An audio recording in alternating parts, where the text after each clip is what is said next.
अस्सलाम वालेकुम मेरे समझदार पाकिस्तानियों। मेरा नाम रेहान तारिक है और आप मेरा यूट्यूब चैनल और फेसबुक पेज देख रहे हैं। करोड़ हा दरूद आकाए दो जहां नबी मेहरबान मोहम्मद मुस्तफ़ा सल्लल्लाहु अलैहि वसल्लम पर।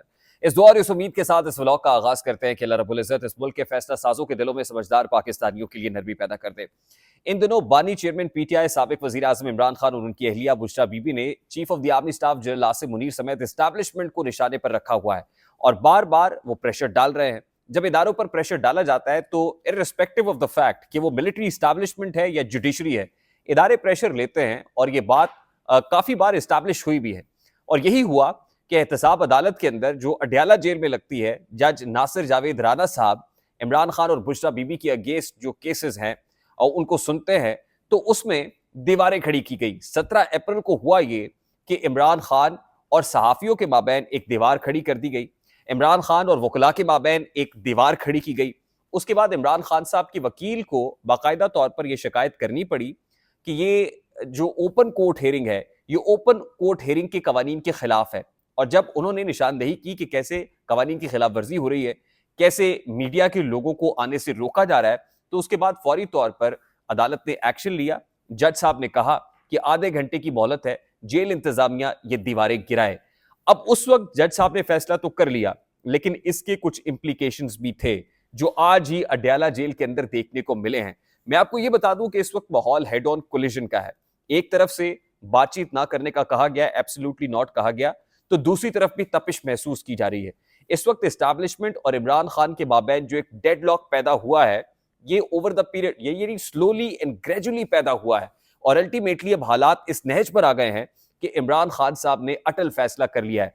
यानी एक तरफ तो एस्टैब्लिशमेंट ने इमरान खान साहब को पैगाम दिया है और दूसरी तरफ इमरान खान साहब ने भी एस्टैब्लिशमेंट के लिए पैगाम जारी कर दिया है। वो पैगाम क्या है, उसकी डिटेल्स की तरफ मैं आता हूं, लेकिन उससे पहले मैं आपको ये बता दूं कि एक और इंपॉर्टेंट मैटर भी है। अदालत में जो मेडलिंग हो रही है, इंटिमिडेशन का सामना जजेस को करना पड़ रहा है। 6 जजेस ने खत लिखा। 6 जजेस के खत के मामले पर 30 अप्रैल को सुप्रीम कोर्ट ऑफ पाकिस्तान का जो 6 रुकनी बेंच है वो इंपॉर्टेंट समाअत करने जा रहा है। और इस 6 रुकनी बेंच के अंदर जस्टिस याहिया आफरीदी नहीं होंगे, क्योंकि जस्टिस याहिया आफरीदी ने इख्तलाफ किया था, इख्तलाफी नोट लिखा था, जिसके बाद अब जो 6 रुकनी बेंच है उसकी कॉम्पोजिशन कुछ ऐसी होगी कि chief justice of Pakistan justice Qazi Faez Isa होंगे, जस्टिस मंसूर अली शाह होंगे, जस्टिस जमाल खान मंदुखेल होंगे, जस्टिस अतर मिनल्ला होंगे, जस्टिस मुसरत हिलाली साहिबा होंगी और जस्टिस नईम अख्तर अफगान होंगे। ये 6 रुकनी बेंच होगा जो 30 अप्रैल को 6 जजेस के खत के मामले पर समाअत करने जा रहा होगा। और आज ही chief justice of Pakistan justice Qazi Faez Isa का एक तकरीब से खिताब भी सामने आया है, जिसमें वो ये कहते हैं कि जब से मैं चीफ जस्टिस ऑफ पाकिस्तान हूं तो किसी भी जज ने मुदाखलत से मुताल्लिक कुछ नहीं कहा है। आप जरा 2 वाकयात को रिलेट कर लीजिएगा। पहला वाकया एहतसाब अदालत जो अडयाला जेल में लगती है, जहां पर इमरान खान साहब और बुशरा बीबी होते हैं। तोशा खाना का केस भी है और उसके अंदर जो है फिर आपको याद है 190 मिलियन पाउंड केस भी चल रहा है, अलकादर ट्रस्ट केस भी है। और अलकादर ट्रस्ट केस के अंदर 190 मिलियन पाउंड केस के अंदर जो है बुशरा बीबी और इमरान खान साहब पेश होते हैं। दीवारें खड़ी कर दी जाती हैं, जज साहब के कहने पर दीवारें हटा दी जाती हैं। तो फिर कहां से हुक्म आता है, कि अल्टीमेटली एहतसाब अदालत के जज नासिर जावेद राना साहब को आज एक बहुत बड़ा हुक्म जारी करना पड़ता है। अब देखना यह है ना कि अदालत ये हुक्म जारी कर देती है, ये हुक्म क्या आने वाले दिनों में पैमरा की तरफ से भी आएगा?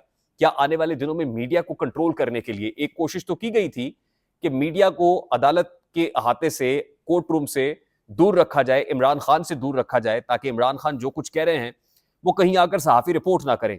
अब ये कोशिश नाकाम हो गई, लेकिन अल्टीमेटली ताकतवर हलकों की तरफ से एक और कोशिश की गई है।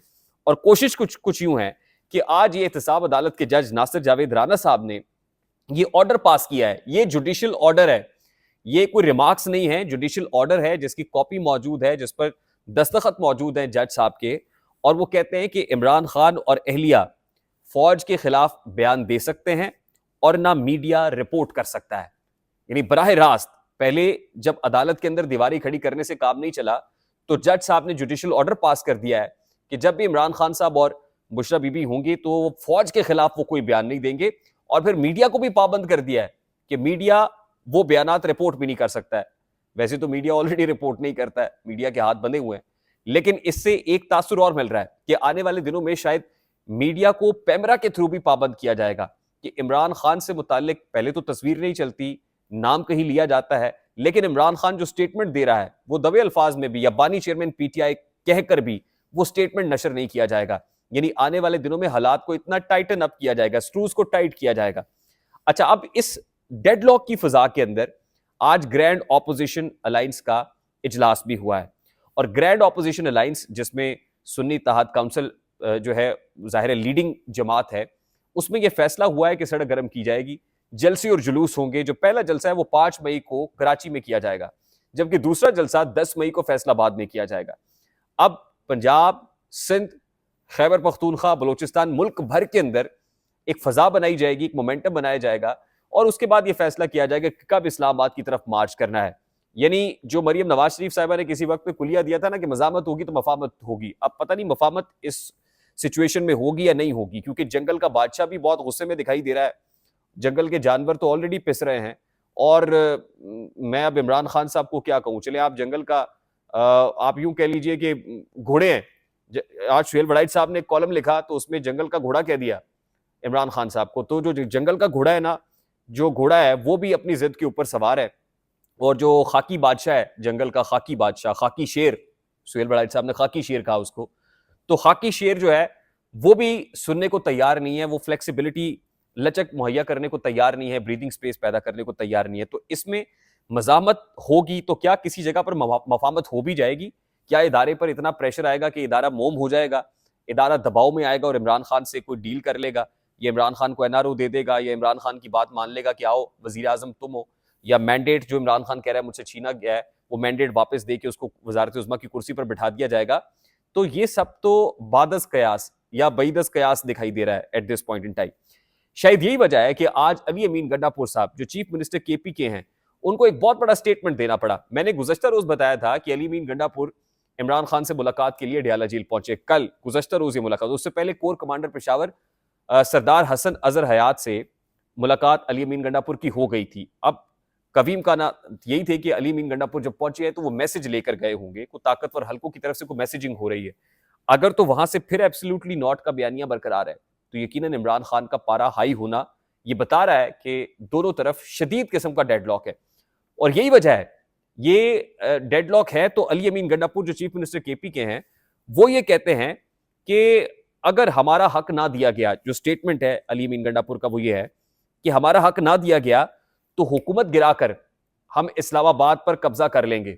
यानी ये इसकी सेंसिटिविटी और ग्रेविटी आप देखिए कि चीफ मिनिस्टर केपी के है, और चीफ मिनिस्टर केपी के खुल्लम खुला ये कह रहा है कि हमारा हुक्म ना दिया, अगर माना गया, हक ना दिया गया तो हुकूमत गिराकर हम इस्लामाबाद पर कब्जा कर लेंगे। अब सोचने की बात यह है कि पाकिस्तान तहरीक इंसाफ ने हुकूमत गिराकर तो देख लिया, पंजाब में भी हुकूमत अपनी ही गिराई, वफाक में भी गिराई, खैबर पख्तूनख्वा के अंदर भी असम्बलीज डिसॉल्व कर ली, तो ये तो स्ट्रैटेजी कामयाब नहीं हुई, ये तो काउंटर प्रोडक्टिव हुई।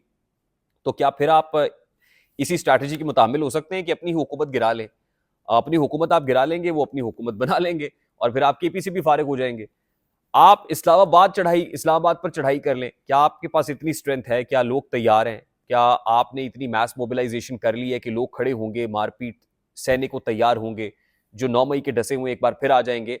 तो मेरा ख्याल है कि यहां पर भी थोड़ा सा जोश से नहीं बल्कि होश से काम लेना होगा, और कुछ भी करना है तो उसकी तैयारी दरकार होगी। और लगता भी ये है कि भी मैसिव एक्सरसाइज करनी होगी, ग्रैंड ऑपोजिशन अलायंस को भी जेल होना पड़ेगा। लेकिन अभी तक जो मामलात हैं उसमें किसी भी जगह पर कोई डायलॉग, बातचीत या रिलीफ या ब्रीदिंग स्पेस का उनसर दिखाई नहीं दे रहा। आई होप मेरी बात आप तक पहुंची होगी। अगर पहुंच जाए तो वीडियो को लाइक और शेयर करना मत भूलिएगा। चैनल पे नए हैं तो चैनल को सब्सक्राइब कर दीजिएगा, बेल आइकन जरूर दबाइएगा। मुझे रेहान तारिक को इजाजत दीजिए, अपना बहुत सारा ख्याल रखिएगा। अस्सलाम वालेकुम।